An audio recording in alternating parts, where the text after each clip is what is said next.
Okay, so last week we we continued on Ayin Bays Omid Aleph near the very bottom, and what we said was we gave an example of the situation where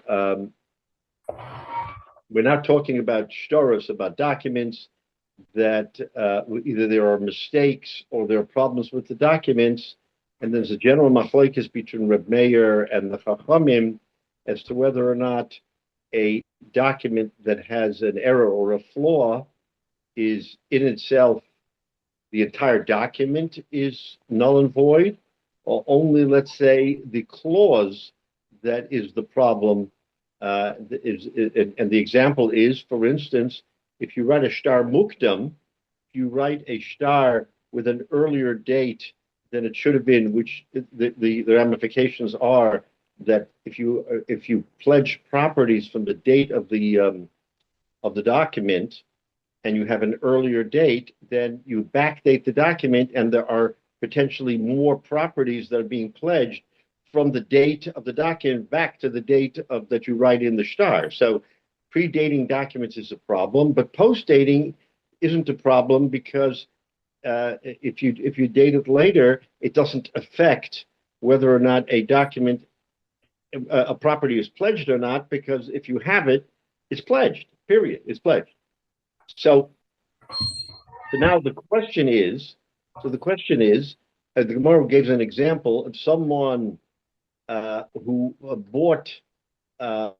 he borrowed money and he pledged his Pardesis vineyard, and then he ate for several years. Again, no ribbis issue because we're assuming that the ribbis portion of this is taken care of.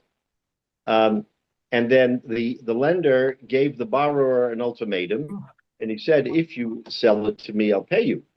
If you and again, he has a loan document, and we said that at the time, in those days, a loan document oftentimes was not certified and only remained in the hands of the lender, so that the borrower had no documentation whatsoever. That's the way they did it. Obviously, it's flawed, but that's the way they did it. And so he comes to him with a taina, and he says, you got to sell me this land. If you don't sell me this land, and I've been sitting here for 3 years, so I have basically a chazaka of 3 years, then I'll say I bought it from you. And I don't need proof because I'm here 3 years, no one disturbed me. And I'll take the loan document and I'll hide it or tear it up so that there'll be no existence of a loan, only of a sale. And then I'll take the property. So that's how he pressures the guy into making him sell him the property, because he has it over him. Since the way documents were written, it seemed to be one-sided in the favor of the lender.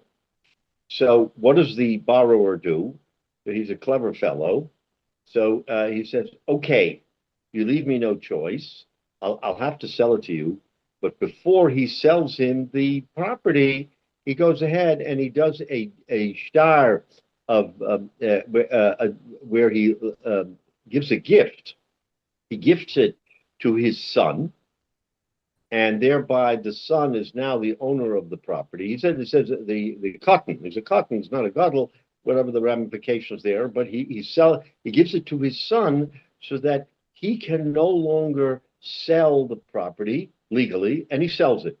So this is the shaila when we're talking about if you have a shtar that has a problem inherently in it. In this case, it's flawed because he doesn't own it. So what do we do? Do we say, what do we do? The question is what we do.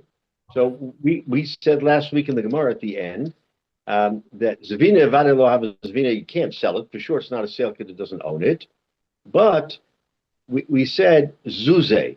So that's where we stopped. Now, we said that what Zuze means is that basically, if you have a shtar, and that shtar has a warranty. In other words, I am giving you this property, or I'm pledging this property for the loan that I'm making with you. Then, if the loan isn't good, the pledge still remains. That's what we said at the very beginning. Whether or not you can split a contract into removing the bad clause and keeping the good clause. And we have that, as I said, in our common law, in our contracts today. If you've ever done the contracts, you'll see that towards the end, there's always a clause that says that if this clause, if one clause is in violation of the law, then just exercise that clause and don't, and the rest of the contract remains. So in other words, we're taking the position of the Chachamim that a bad apple is a bad apple. It doesn't spoil the whole bin. You take it and you throw it out. So the clause is bad, but it doesn't affect other portions of the deal. What's an example? An example is even if the shtar has something improper in it, but the shtar itself shows that there was a transaction. So in and of itself, the shtar has value from the standpoint that it shows that there was a loan. So that alone is, I mean, that characteristic of the shtar doesn't die when the shtar itself is not a good shtar. Yeah, go ahead. Oh, I thought someone would say. So, no, that's an example of where you can sort of bifurcate the shtar and say, oh, there's a good part and a bad part. We'll cut out the bad part and keep the good part. So the Gemara is saying here, okay, you can't make a sale, but can you at least keep the pledge portion of the contract? Now, what does that do for us? So the Gemara says there's two sides to that warranty. Do you consider it kamilva b'shtar dummy, that it's like a loan, a milva b'shtar, like a loan that was documented? Is that how we look at this situation? Or if we go and then you can collect from properties that have been meshubit, meaning at the time of the transaction, any property that the fellow owned, even if he sold it later, you could still retrieve it. That's pshat mishubadim. Why would you be able to do that, even though it's a bad contract? Because the portion of the contract that is bad shouldn't affect the fact that there is a shibud on it. So that's kind of an anomaly. Or dilma kamilva al pedami. Is this because it was flawed? Is it considered like a milva al peh, like an oral loan? And the halacha is that an oral loan, if I make a loan with you without documentation, then you can't rely on any nechasim mishuvadim, on any property that was previously owned and sold. That's kind of the punishment. That's kind of the downside of an oral loan, is that you have no backup, you have no support. If you make a written loan, then you could say that the document, the properties that were written into the loan as being meshubed remain meshubed no matter what. In other words, if it's a pledged property and it's sold to a third person, you still have rights to go back to the third person and say, it's mine because I'm first in the pecking order. In which case, the fellow then has to give it up and go back to the original seller and say, now you owe me a property because you sold me a bogus property. You sold me a property that someone else has first rights to. And that only happens when there is a milva b'shtar, a written document. By an oral document, that never happens. So the Gemara here is clearing, how do we look at the pledge in this property, and is the pledge valid if the contract itself has a hole in it and is flawed? That's how the Gemara is now trying to expand our thinking. That does the whole thing implode just because there was one problem? Really, that goes back to the machlekes of Rabbi and the Chachamim, because one says a bad apple spoils the bin, and the other says no, it doesn't. So how do we hold here? How are we going to look at this particular case, says the Gemara, when you have a situation like this? So that's the Gemara is clear, and from this now we're going to try to understand the process of pledging properties, and whether pledging properties, and depending when they're pledged, has a role in commerce. Because pledging properties, I mean, you can pledge properties all day long, but if you're pledging it on the back of a fallacious transaction or a fallacious deed, you shouldn't really have any kiyum. it's like, throwing good money after bad. The whole thing is bad. Why should you be able to create something good out of it later by being meshubit when the underlying deal was not valid? That's what the question is. So says the Gemara, we're going to give an explanation of what this means. Amar Abaya. So we're starting with Amar Abaya, which is now the very last line on Omid Ayin Beis Amid Aleph. Amar Abaya. Abaya says, wait a minute. B'lav Hanakid Ravasi. Isn't this the exact case of Ravasi? So in other words, Ravasi apparently had made a ruling, and these facts seem to fit exactly on Ravasi's plate. So let's see what Ravasi said. Mode bishtar shikosvu. If two people are having a debate on whether or not this particular document is valid, and someone is mode bishtar, he says, "Oh, no question, I wrote it. I wrote this shtar." Then the question is, whatever flows from that, what happens? Says the Gemara, says Ravasi, ain't it tzorich l'kaimo? He does not have to certify. Remember, we said last week that the best way to ensure that a contract of any type will hold its weight, will be valid, is to go to Beis Din and immediately say, Beis Din, here's a shtar. This is what we're transacting. We want the Beis Din to give its imprimatur that it's valid, right? It's called a handpick, and that means that whether they seal it, they give a stamp, whatever it is, this is a valid shtar, and therefore no one can dispute it. But what happens if you don't have it? Says Rav Asi that moda bishtar, instead of a certification, if one is moda that it's a shtar, then you don't need a handpick. You don't need a certification. Okay, that's what the Gemara said. That's Rav Asi. Says the Gemara, what does this imply?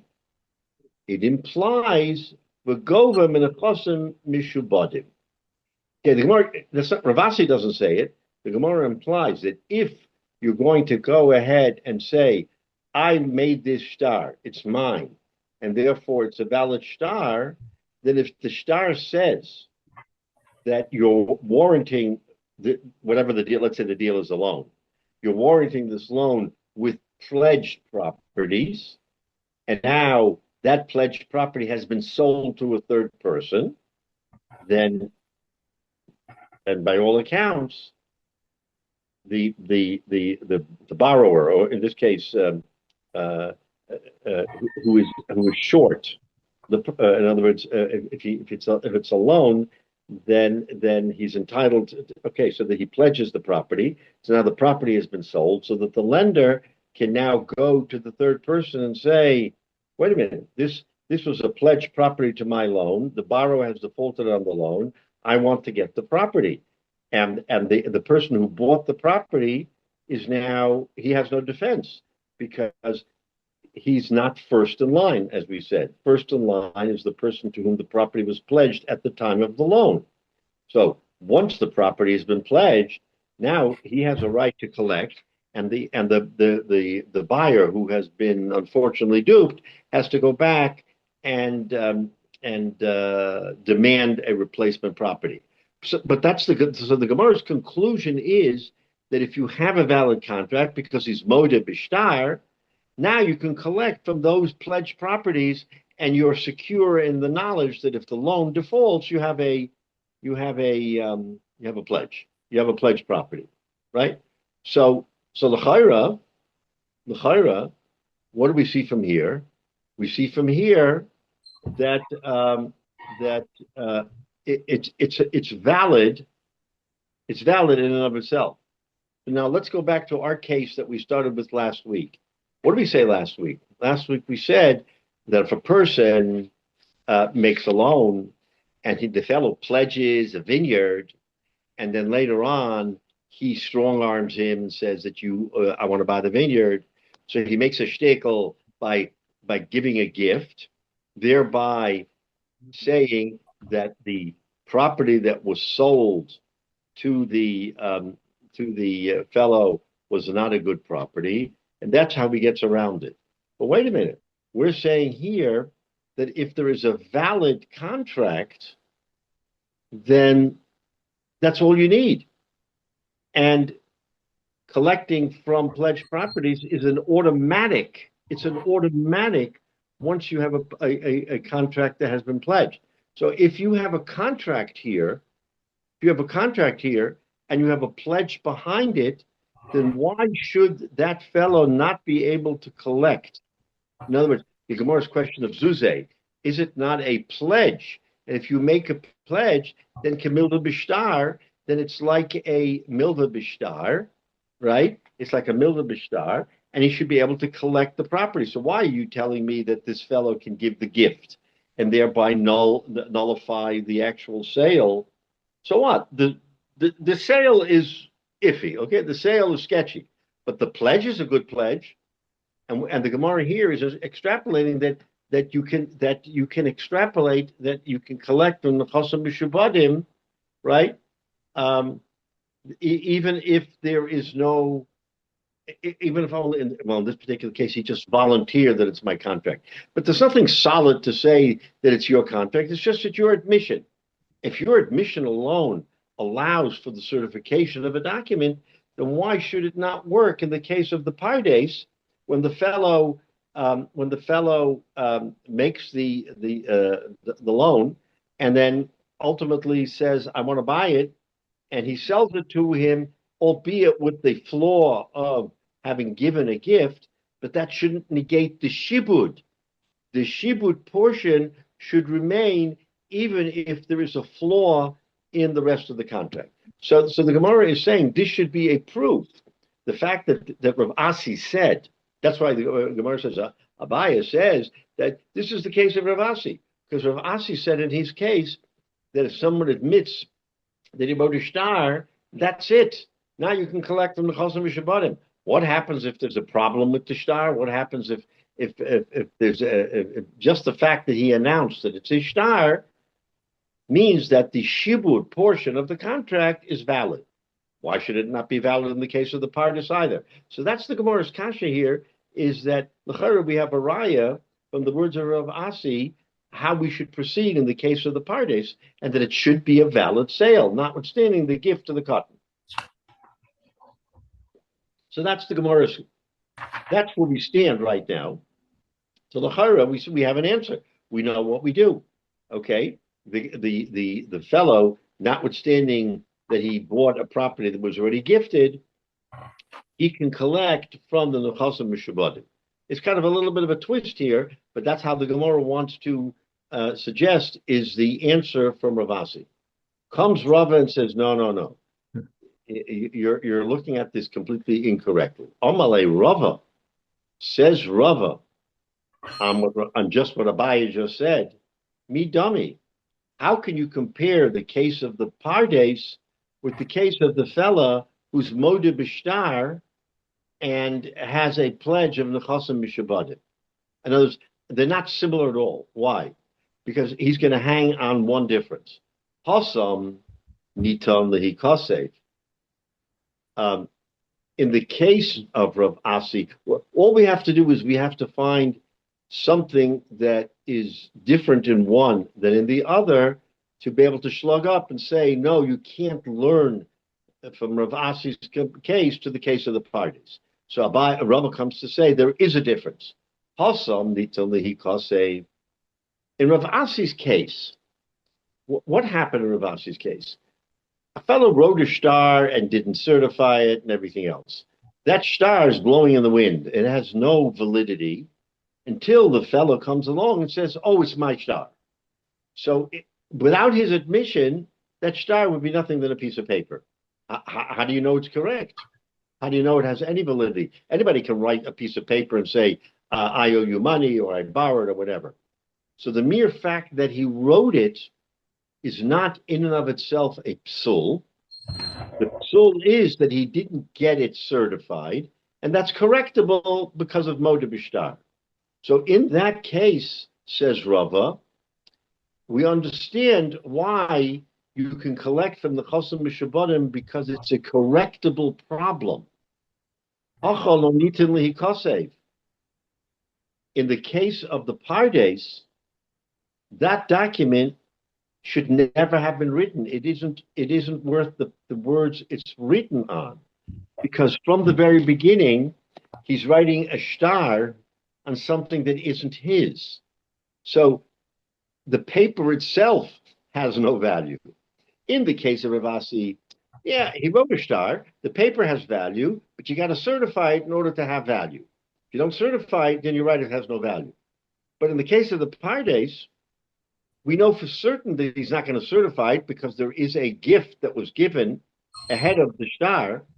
So the star itself has no kiyum, it has no validity, even at the very beginning, before we understand whether it is good or not good.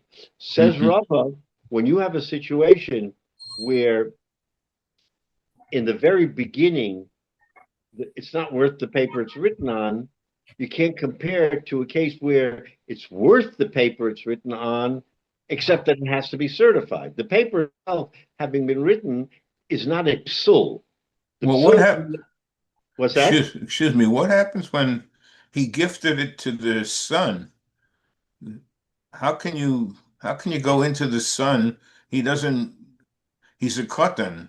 So No, no, no. But you can give him a gift, but, but, thereby he becomes the owner of the property, but, but even he's a, but he's a katan. He can't have any further oh, negotiations. so the question is, he's a cotton. Why does the Gemara say he's a cotton? Because it leads to the question that the father was the representative, and that the person giving to the son was himself. I can give your son your 10-year-old a gift, even if he can't accept it, but you can accept it for him, right? You can Uh, be the recipient. so So there's no point in bringing up the katan case.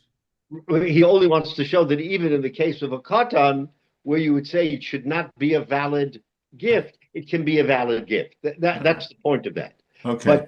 But at the very least, giving it to the katan, whether it's a gadol or katan, giving it to the child stops it stops everything in its tracks and says this property is no longer available. It's It's owned not, by some, right? It's owned by yeah. somebody else. So from the very beginning, when you wrote the shtar after having given the gift, it's literally, as we say in our vernacular, not the ink isn't written on the Yeah. it doesn't it's not written on the paper that it's written on has no validity. In our case here, Moda B'Shtar Shekosvu, you did nothing wrong by writing that shtar. Right. You can argue the shtar shouldn't have any validity because all you did is write a piece of paper, but writing the paper is not inherently wrong. It's not a Right. negative. In the case of the shtar by the cotton, it's a negative. Here's not a negative. So comes Rava and says, we can't bring a raya from Rav Asi from there because there's a big distinction between Rav Asi's case of Modeh B'Shtar and the case of Pardes, where it's a whole different set of circumstances. So, so what's the upshot? So we're still left with the question: what happens in the case of the Pardes? Is the Are the pledged properties still pledged, even though the shtar itself has no validity because it was written after the Yeah. matan to the cotton? Yeah. So that's what we're trying to prove, and the Gemara says no, you can't prove it because there is a distinction between the two. Okay, so now we're going to try a different way, a roundabout way, because still the question arises: what do we do in the case of the Pardes? Do we allow collection from Nechasim Mishabodim or not? And remember, this whole question is kind of like you're building a house on a swamp, because what's the foundation? The foundation here is the question of whether or not a shibud applies in the case of a negated contract. It's kind of astounding because If you have a contract and you say, okay, I made pledges on the contract, I would understand that those pledges should have validity. But if you came to me and said, so and so pledged this property on this contract, but this contract isn't worth the paper it's written on, it has no validity. I would say to you, goodbye. Why should the pledge have any validity on a puzzle contract, a contract that has no legs, as we say?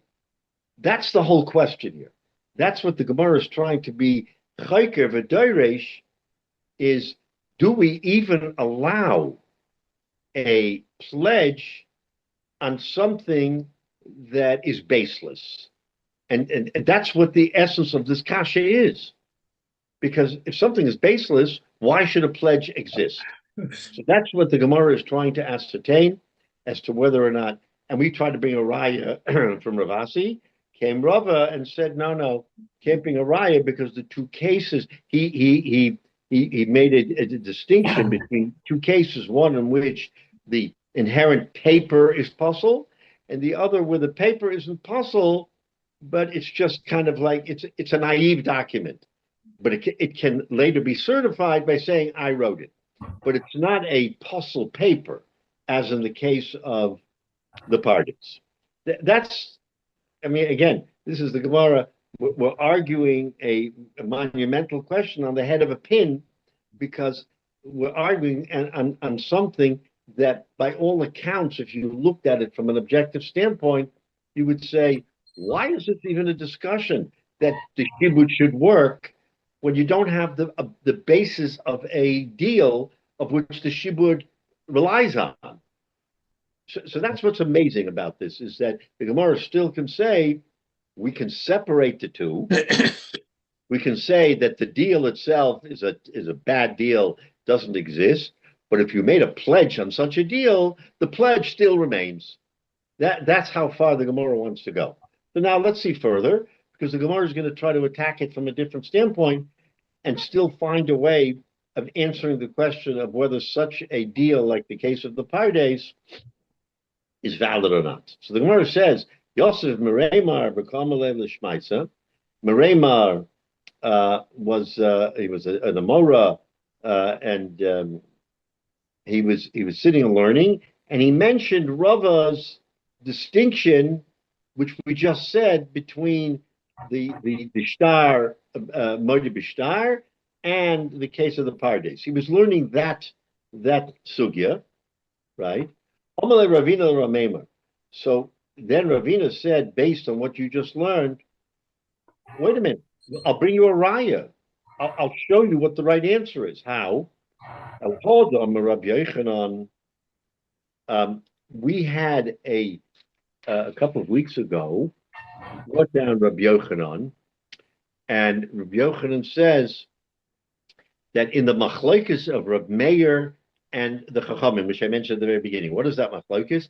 According to Reb Meir, he's machmir, and he says a psul in a contract Validates. Invalidates the entire contract. Yeah.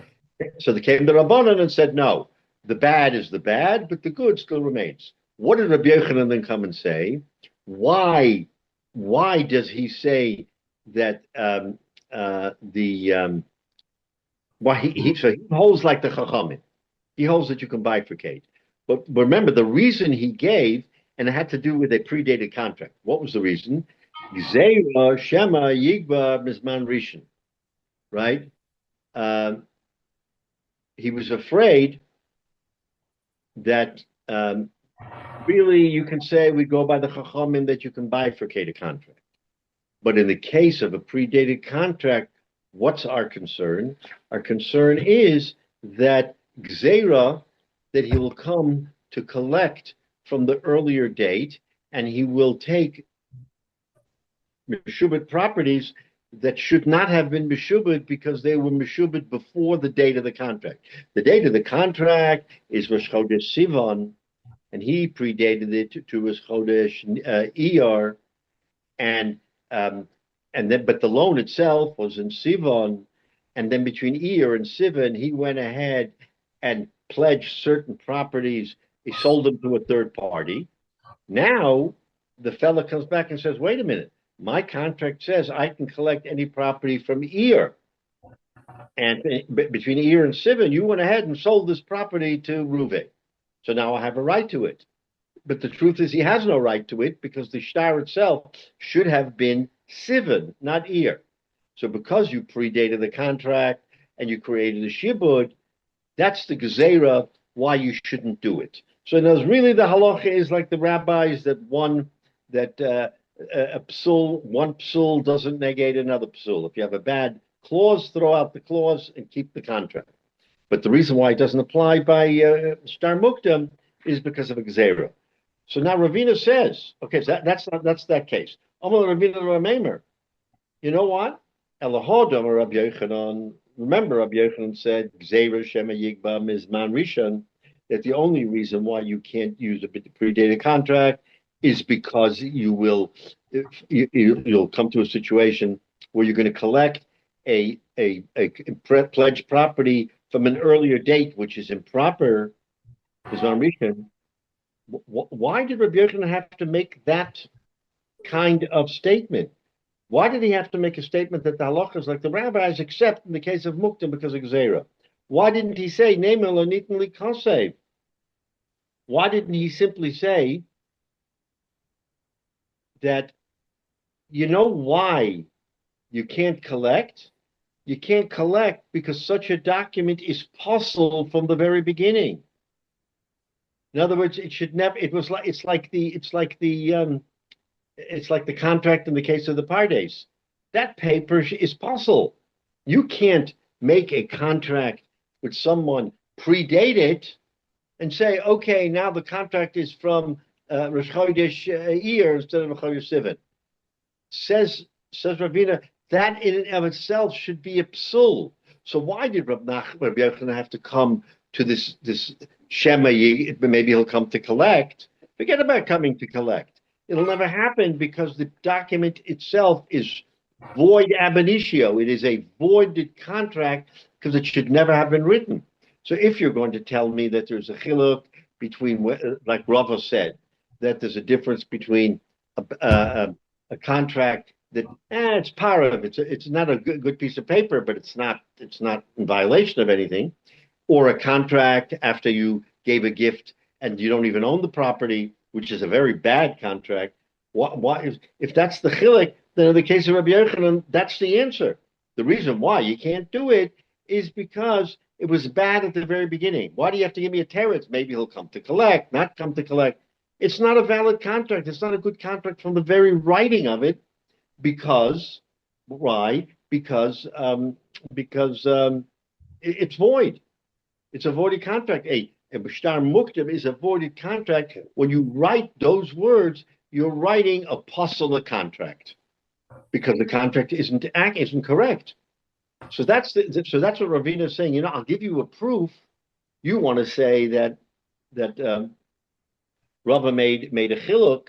What chiluk is there? And therefore, according to Rava's chiluk, we understand why the pardes case is bad and the Modeh B'Shtar is good because he made such a chiluk. But wait a minute. If that was a valid distinction, then Rabbi Yochanan should have used it. He should have used the same theory that Rava said and said, you know why you can't use a predated shtar? Because it's not worth the paper it's written on. It's a bad piece of paper. If there's such a thing as a bad piece of paper, it's a bad piece of paper. There is a benign piece of paper where I write something that isn't bad, it isn't good, it's shtuyot until it can be proven. And then there's a bad piece of paper, a contract that's written on the back of I write a contract on the back of a property that I don't own is in and of itself a bad piece of paper. So that's what Rabbi Yochanan should have said. Writing a shtar muktim is a bad piece of paper and it should have no validity. So this is how he wants to slug up Rava by saying, Rava, your distinction isn't a valid distinction, because if it was a valid distinction, then Rabbi Yochanan should have used it in his interpretation of a shtar muktim and should have said, you know what? I hold like Rava, that there's a distinction between a bad piece of paper and a benign piece of paper. So he's trying to say that Rava's distinction is a distinction without a difference. And that's the question that we have to ask ourselves: Is there a difference between writing something that you know ab initio is false, because you can't sell a property you don't own, as opposed to writing a star that has no pledge, has nothing? It's like a paper blowing in the wind. What does anybody do with such a paper? If I find that paper, can I collect on it? Of course not. All it says is that I sold a piece of property. So where's the validity? Where's the certification? Where's anything? The only reason why it's good is because the guy's modeh, because he comes back and says, yes, I wrote that paper. But at the time of the writing of the paper, it was shtuyot. It was nothing. There was nothing to that paper. So that's the question: is there a difference between a benign piece of paper and a bad piece of paper? So this is the kasha that Ravina asks, and he says that Rava's distinction is not a valid distinction between the case of the pardes and Rav Asi's case of Moed Bishtar. So now we're still left with a question: what do we do in the case of the pardes? What is the actual answer? How do we interpret such a transaction, and is it valid or not? So now the Gemara wants to give us an interesting answer. Omale, so that was the question. So now Meremer, who Ravina asked this question of Meremer. So Meremer now says, Omale Meremer says to Ravina, Hachi Hashta, how can you compare the case of Pardes with this particular case of Shtar Muktim? Because now we're trying to do a comparison between Shtar Muktim and Rabbi Yochanan's interpretation, and we're saying, no, it's not valid. So now he wants to come to Reimer, and he wants to do a distinction between Rabbi Yochanan and the case of the Pardes. What is he doing that for? To bolster Rava's distinction. He wants to come back and say, no, Rava is really right. The fact that Rabbi Yochanan doesn't use it, there's a different reason why Rabbi Yochanan doesn't use it. What is that? Hassam, in the case of Rabbi Yochanan, where there was a shtar mukdam, a predated shtar, nihi delo nitan li kosev mizman rishon. I agree. It wasn't right that he predated it from Sivon to Iyar. It wasn't right. But avol nitan li kosev mizman sheni. But the document itself wasn't possible if it was written from the correct date. In other words, if it was actually written for Sivan, it would be a valid contract. The flaw was that it was predated. So the predating portion, it is what is, again, you have to look at this very, very carefully. We're trying to split a hair. Mm-hmm. Trying to split a hair. What are we saying? We're saying that en hachinami, the predating portion, that's a no-no. That's a psul. But the shtar, when it was originally, the shtar, when it was originally prepared with the date of Sivan, was a correct shtar, except he went ahead and erased it and made it a predated shtar. So what are we saying? The shtar itself, when conceived, was conceived for Sivan, and that would have made it okay. But it was changed from Sivan to Iyar. So the flaw was that you took a good shtar and made it bad. You took a good shtar, which was dated today. Today is Sivan. We dated today Sivan, and you went ahead and backdated it to Iyar. Hacha lo nitan l'kasev l'chlal. But in the case of the vineyard, where he pledged the vineyard, we're back to square one. That piece of paper, everybody and his uncle would have known that that piece of paper had no validity because I can't I'm going to come to you, David, and I'm going to say, huh, you own a very nice house in Camp Mill. I'm going to sell your house. I'm going to sell your house. Why not? I'm the boss. I'm going to come and sell your house. Is there even a havamina that such a sale would even be valid? It's ludicrous, right? It's your house. I gave a property to my son. It's not mine. I don't own it. But still, I'm going to sell it. I mean, where in your right mind do you come to do such a thing?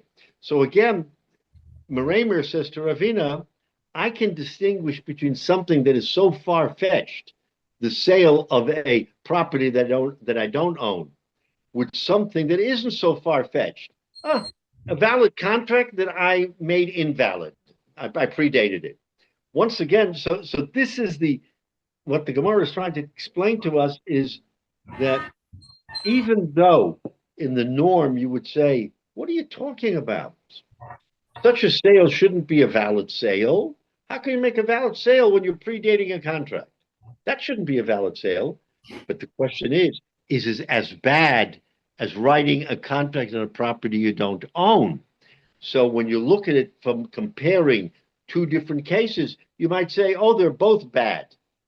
But one is worse. One is worse. The case of writing a shtar on something you don't own is worse than writing a shtar which could be valid, except that you made it invalid by predating it. That's what the Gemara wants to make a chiluk and say, you know what? Rava can really be right. That there is a distinction between Rav Asi's case and the case of the Pardes, because the underlying question is the paper that you wrote it worth anything? If you didn't, then it's like you wrote it in air and it has no validity. If the shtar would have validity only if it is certified or there's a moda b'shtar, then the paper isn't possible. The deal has no validity until you validate it. But in the case of a shtar on something you don't own, that never got off the ground. So that's the chiluk Rava wants to make, and that's what Meramer is saying to Ravina. I can buy that. I can buy that difference. And now we understand why Rabbi Yochanan had to say Gzeira Shema Yigma Mizman Rishon, because he couldn't have said the shtar wasn't valid. The shtar is valid, except that you monkeyed with it and you made it predated. But the shtar itself, the four corners of the paper, has kiyum, has validity, and therefore there is a havamina that because that paper has validity, that a shibud, a warranty made on that paper, should have validity as well. Again, it strains the imagination a little bit to think of along those lines, but the Gemara is trying to make a very fine line distinction and make us understand the difference between two scenarios that, albeit both of them are puzzle, both of them are bad, one of them has a greater degree of psul than the other. That's what the Gemara is really trying to come to tell us. And at the end of the day, Meramer wants to defend Rava and saying, yes, that's the chiluk between the two cases. Okay, so now we're going to go from the fantastic into something a little bit more that we can understand. Again, I have to say, when I went through this Gemara, I went through it several times, and I kept asking myself, how do you make such a machlekes on the head of a pin by saying that there should be validity in a shtar that is possible? The shtar is possible. The answer is, when you come to dig into it, it's not a psul in the shtar, it's a psul in the, let's call it the terminology of the shtar. There's a difference between a psul in the paper and a psul in the terminology. As strange as that might sound, the Gemara wants to make such a chiluk and says that one is totally void and the other is voidable but can be corrected, as in the case of the shtar, by saying, I wrote it. It's not just a piece of paper floating in the atmosphere. I wrote that shtar. I don't have a certification. I have no witnesses. I have nothing. But I might have that I wrote it. So the paper itself is not possible until And again, it's certifiable. The other paper, in the case of the Pardes, is actually puzzled because you wrote a star on something that should never ever have been written. So that's the Gemara's Chilik. So now, okay, so now we're going to come to the final section here in this sugya before the next Mishnah, and the Gemara asks a different question. Hod the Tanya, we learned in a brisa. What do we do in the following situation? Lishvach kakos ketzad.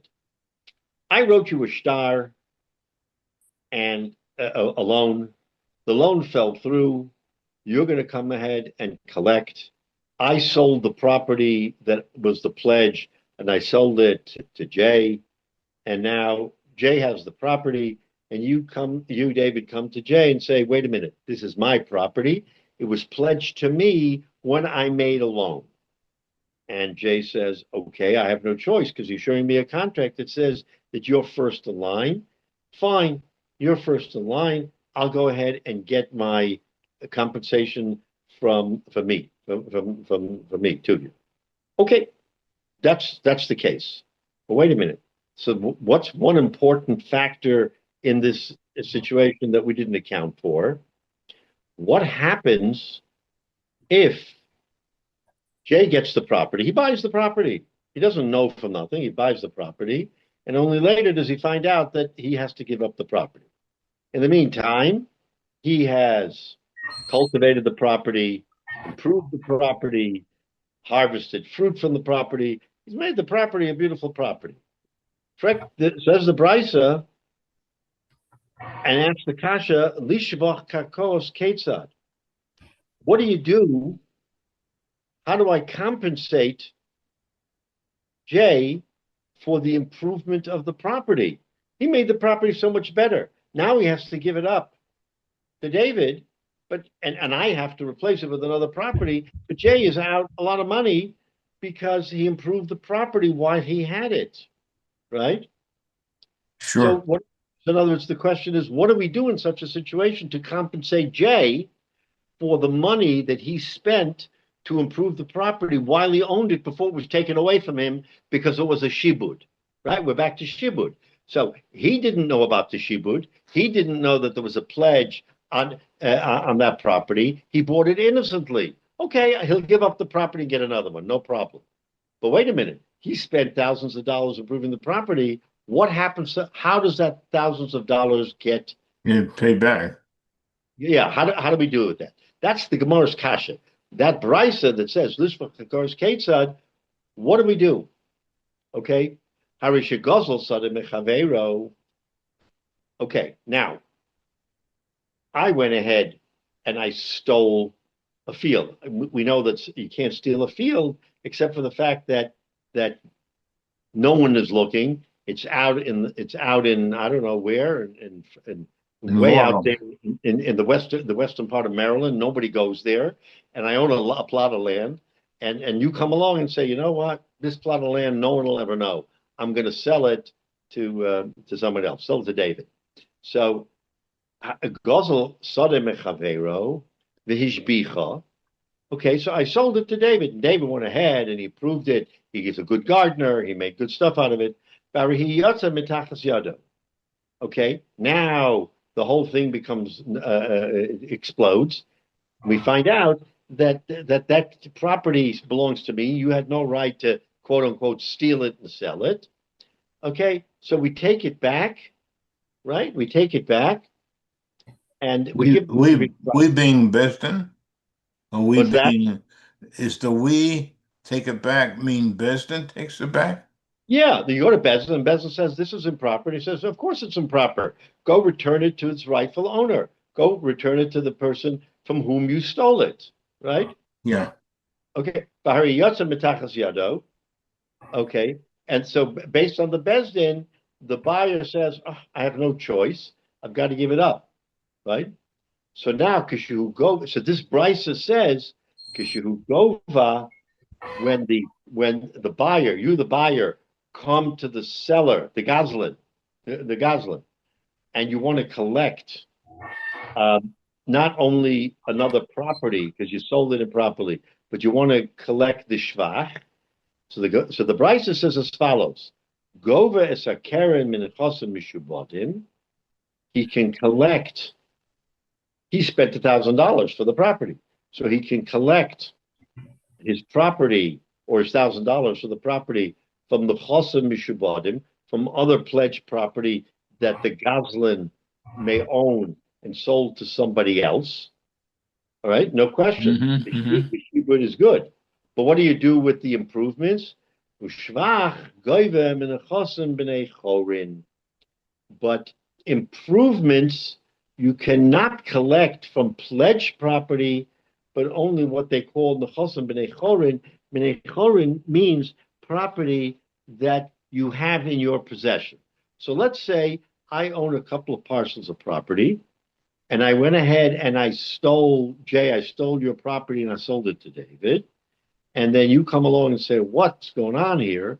And you say, "How do you do this?" So you go ahead and you want to collect your property back from David, and David comes to me, the Goslin, and says, "What did you? You sold me a bill of goods. I spent $1,000 for property. Compensate me with another piece of property." I said, "Sure, no problem. I have other properties, and I sold another property to Menashe. The property that I sold to Menashe, you're first in line to recover." Okay, great.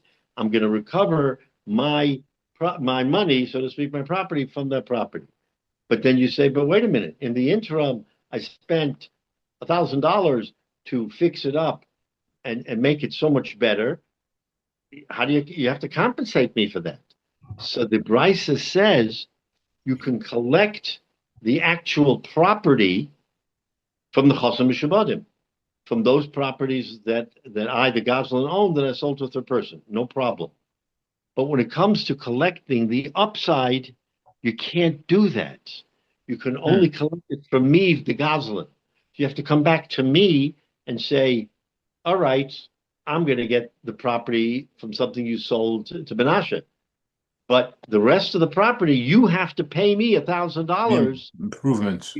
for improvements." Yeah. So the Brisa says that's the only way to collect the improvements is from B'nai Chorin, from properties that I, the Goslin, still own. If I don't own any property, you're out of luck. All right. Because But go in ahead. this case now, I, in the meantime, bought a property for $1,000 that wasn't a stolen property. So there's not a problem with that. But it's a problem now for me because now this is going back to Jay to compensate him for the property they bought that turned out to be stolen.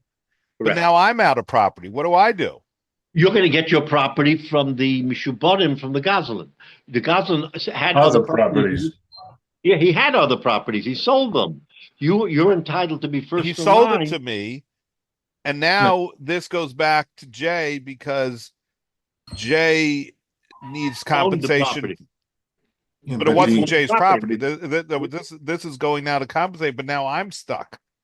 But well, you're gonna collect from me, the Goslin, from properties that I owned outside. In other words, Only if you've Mishubadim, got this more other properties, outside of this deal.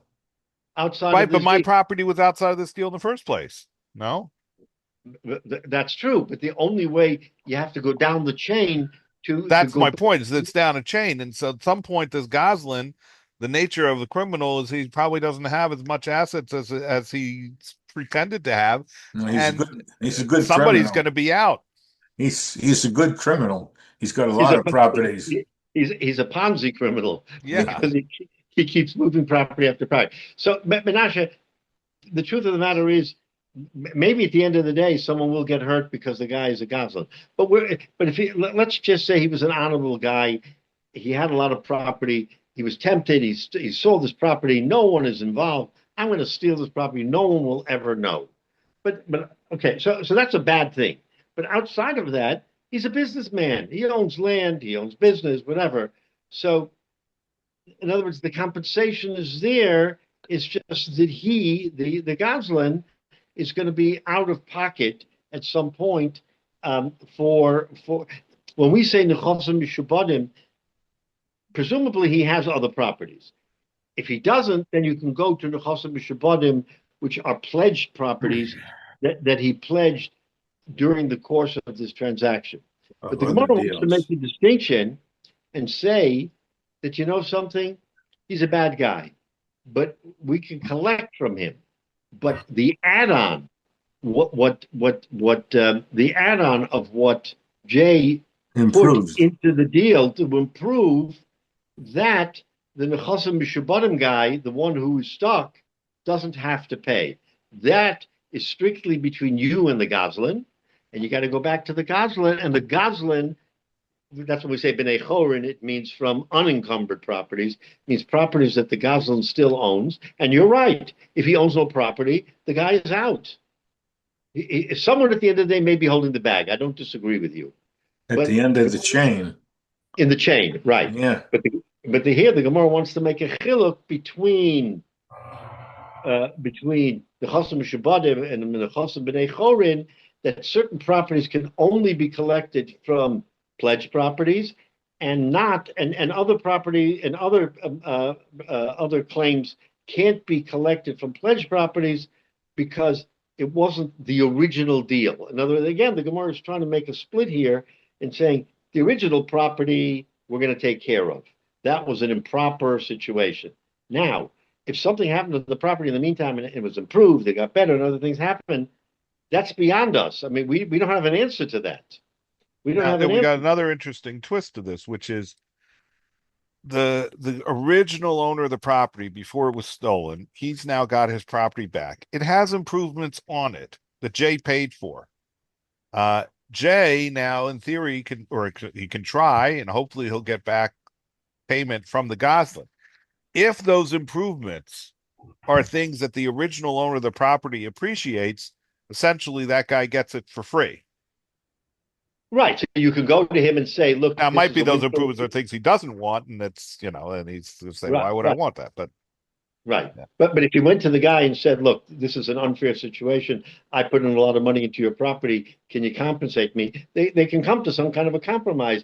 He's not obligated. Right.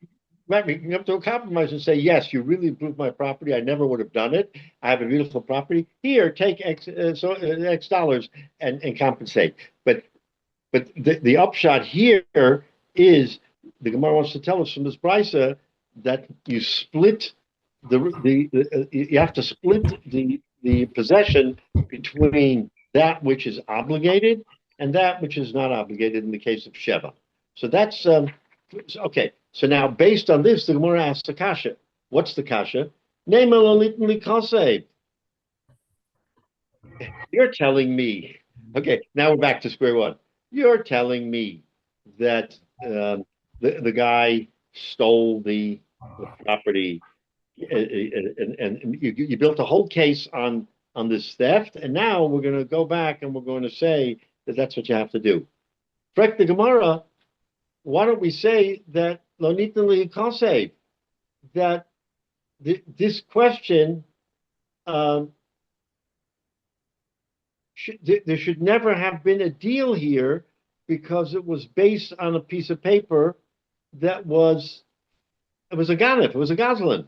He wrote a piece of paper on a property he doesn't own. That means that the paper is worthless. Remember, we argued before there's a difference between worthless paper and paper that isn't worthless. It just has no kiyum unless you make a kiyum, unless you say something. But here, this is worthless paper. How do you go ahead and sell a property that you don't own? It's gazela. So now the same question is why is there even a question here of what to do, right? According to Rava, then this should be a situation that where the paper should never have been written. So therefore, there's absolutely no way of collecting. Why should you even have a havamina that there would be a way of collecting here on a property that is the property, the document of which has no kiyum? So he's asking Akasha to slug up Rava. Rava, based on your theory, how does this case even have reglayim? Why should we be just saying there's a difference between Minachosim Shabbatim and Minachosim B'nai Chorin? There's no deal. The deal never happened. It was based on false documentation. So again, he's trying to slug up Rava. So he's bringing another case, which from which we have a distinction in that brisa between the Chosam Mishabadim and the Chosam Mechorim. The kasha is, why does that even material? Why do you even go there? There was never a sale. The sale itself never happened. So how do you're building a case on a deal that hasn't literally is imploding? So how do you make a distinction? Says the Gemara, here's how we split it. Hossam, so this is a very, very interesting case, which we're going to try to remember what we learned many, many moons ago. Hossam, in the case we just learned about the gazela of a field, Nichele Ilamandam, there was two views. If a person steals a field, then basically he has charata. What does it mean he has charata? He knows that it's going to come to light that he stole somebody else's field. So, okay, it was an impulsive thing. So there's a machlokes in the Gemara, which we learned many, many months ago. Nichale lo nikra gazlana, that a person does not want to be remembered as a gazlan. So basically, if he steals that field, he'll come to his senses, and he's going to say, wait a minute, I can't leave this alone. And therefore, I'm going to make good by buying the field back. In other words, I'm going to make the guy whole because I'm not going to remain as a gazlan. Ilaman Amr, there was a machlokes, it's not germane, but there was a machlokes in that case, Nichle Belekum Behem Nusa. It's the same thing, but it's a little different, is that he doesn't want, in one case, he doesn't want to be called a robber. In the other case, he wants to, it's the same thing, but he wants to keep his his integrity, his hemenusa, his believability, his integrity of being an honest man. It's the same thing, but there's a machlokes why someone does it. Why does someone who does something as ridiculous as selling a stolen field, he wants to make good because he can't live with it. Either he can't live with it because he doesn't want people pointing at him and calling him a gazlan, or he wants to make good because he wants people to say, "Oh, this is a man of integrity. Yeah, he did something. He fixed it. He still has the monis. He still has the monis, right?" So under those circumstances, Matthias lay the more. He'll be Matthias, so appease the owner of the field from whom he stole. And he'll give him a valid star. So in other words, you wanted to say Akasha on Rava and say, how can Rava say that this particular case is a valid case? The paper isn't worth the paper it's written on. Says the Gemara, no. In the case of the Gazlan, he'll make reparations. He'll remedy the situation, and he will write a valid star in place of the stolen, of what he stole. So in other words, he'll do a turnaround, and he'll make it from a negative, and he'll make it a positive. But hacha, once again, in the case of the pardes, where the guy gave the gift and then he sold it, his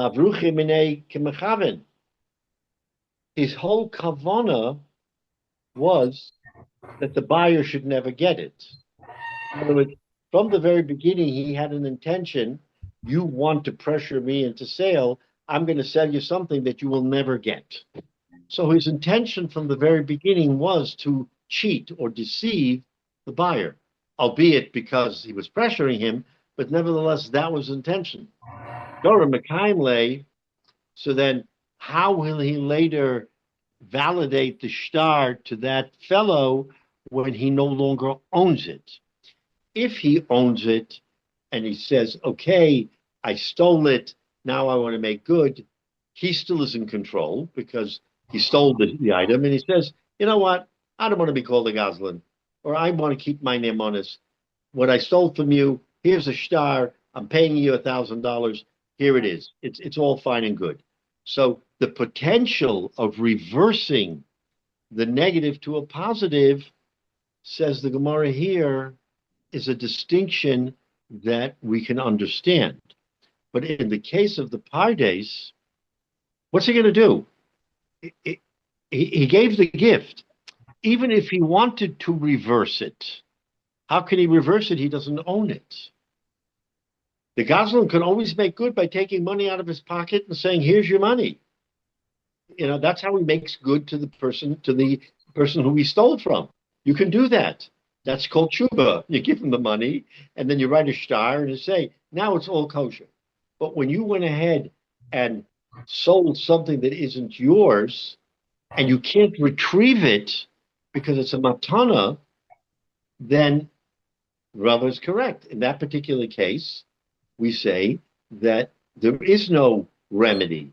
You can't do anything to make it good. You can in the case where it's benign and you can flip it from a negative to a positive, but you can't in the case where there's no flipping anymore because it's out of your reach. So what does all these Gemaras tell us? Because we learned a whole different Gemaras where we try to, Rava gave us a terrace, we tried to split hairs and say one and the other.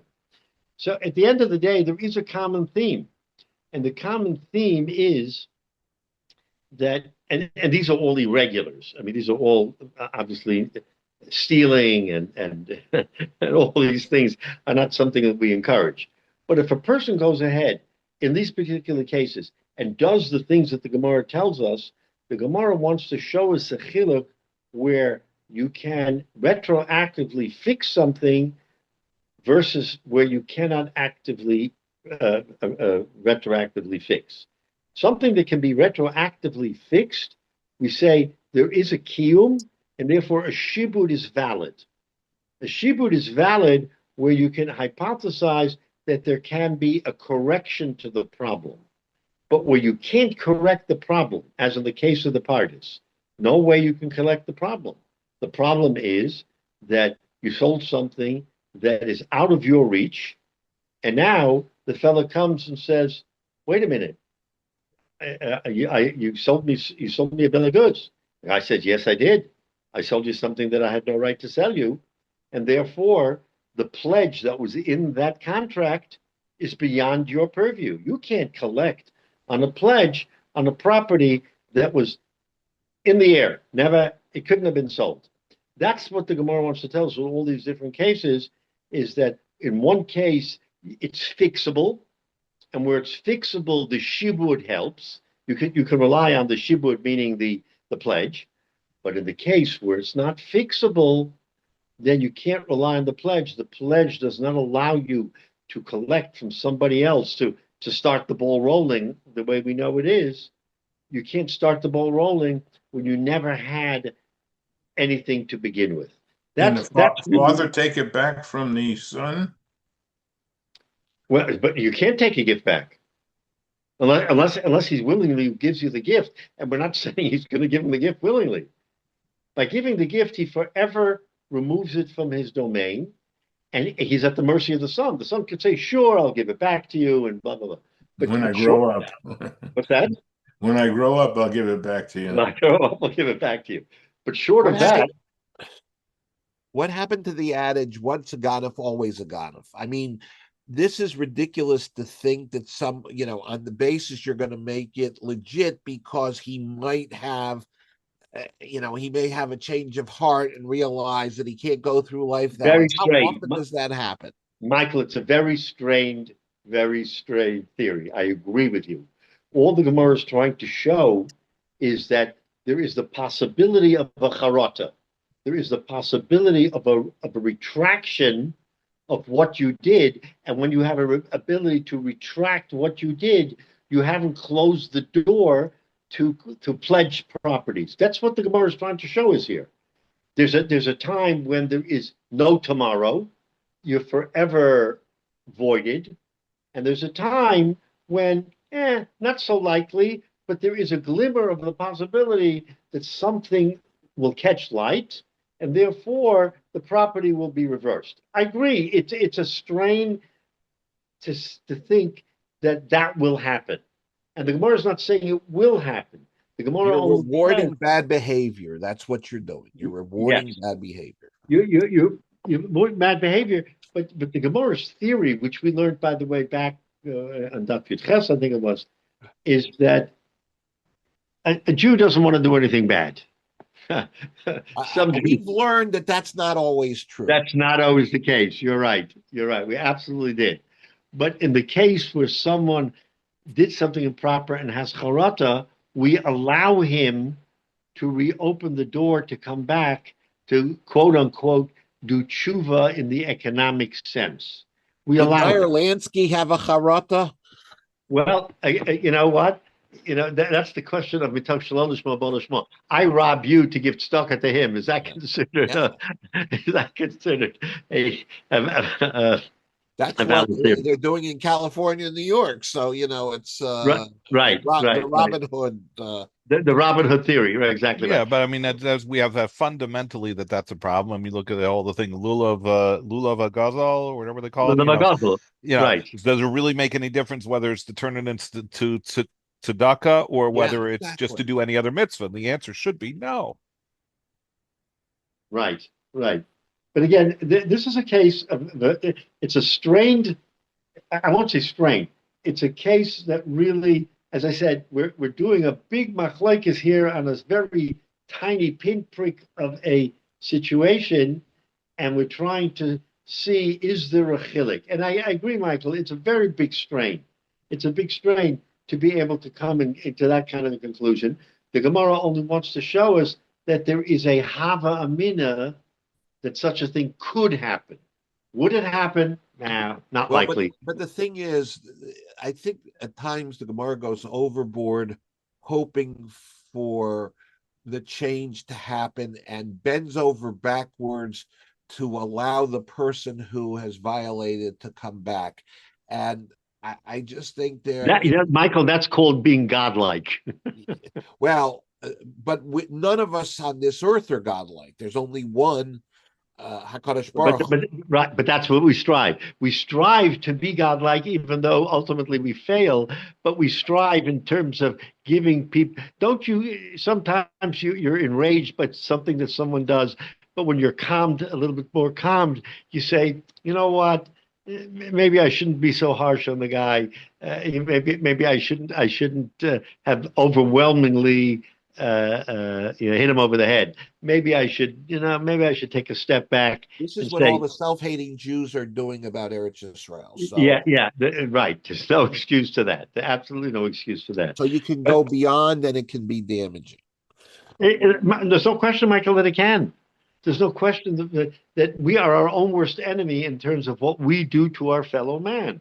And the question, and what, for greed, for I don't know, for all other kinds of things, but we do it.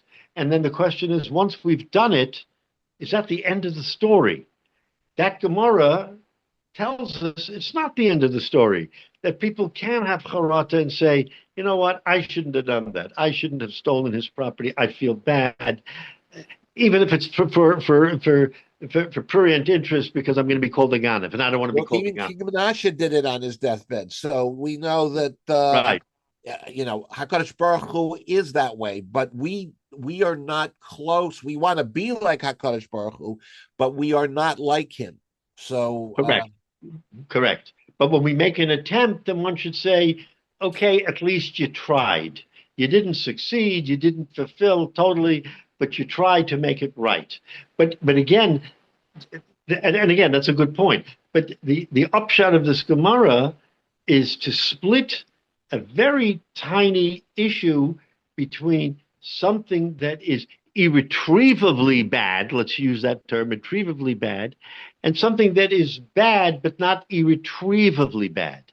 It can be remedied in some fashion. If there's a way to remedy it, then we can say maybe the shibud should apply. But if there's no way, no matter which way you slice it, there's no way to retrieve what you did, it's forever lost, then there's no way that you could say that the shibud should apply, because the shibud, it's baseless. There was never even a havamina that such a thing could exist. Therefore, the shibud can apply. Where a havamina exists that something can happen, then you could say, oh, okay, maybe I can reason that the shibud should apply. That's where we come out from this whole discussion of the Gemara, is that you have to make that distinction. Everything else, we can clear. Tshuva, not tshuva, you did good, you didn't do good. But I think that's how the Gemara ultimately wants to finalize that discussion. So having finalized this, next, 2 weeks from now, we're going to go back to ribbis. We haven't finished with ribbis. So we just put ribbis on the shelf, and we dealt with all kinds of different permutations of contracts and how you deal in it. Is a contract void? Is it voidable? What, this, that, and the other. And now, in the final stretch of the parak of Ezer Neshech, the Gemara, the next Mishnah, which, by the way, we have already studied thoroughly in the past because we've referred to this Mishnah many, many times, but this is the Mishnah. This is the Mishnah we've referred to. So we will go over that Mishnah, which will detail to us again the question, and then get into a few more cases in the last few blot of ribbis. And again, we'll have to refresh our recollection on ribbis d'oraisa, ribbis d'Rabbanan, and all those other things. But now we're back. We finished this. We're going to go back to ribbis. So Mitzvah Shem, in 2 weeks, we'll have that opportunity, and wish everybody a wonderful week, and Shalom Al Yisrael. Maybe we'll hear some good things this week. What is next week? We won't have a class? I said at the beginning that I have, at 10 o'clock next Sunday morning, I have my granddaughter's graduation. Mazel tov. And she's going to seminary next year, so we're going to spend time with her. Mitzvah Shem. I have to be up in New York next week. It happens to be at 10. If it would have been later, I could have had this year. But the actual graduation is at 10. So Mitzvah Shem, I won't be here, and we'll pick it up the following week.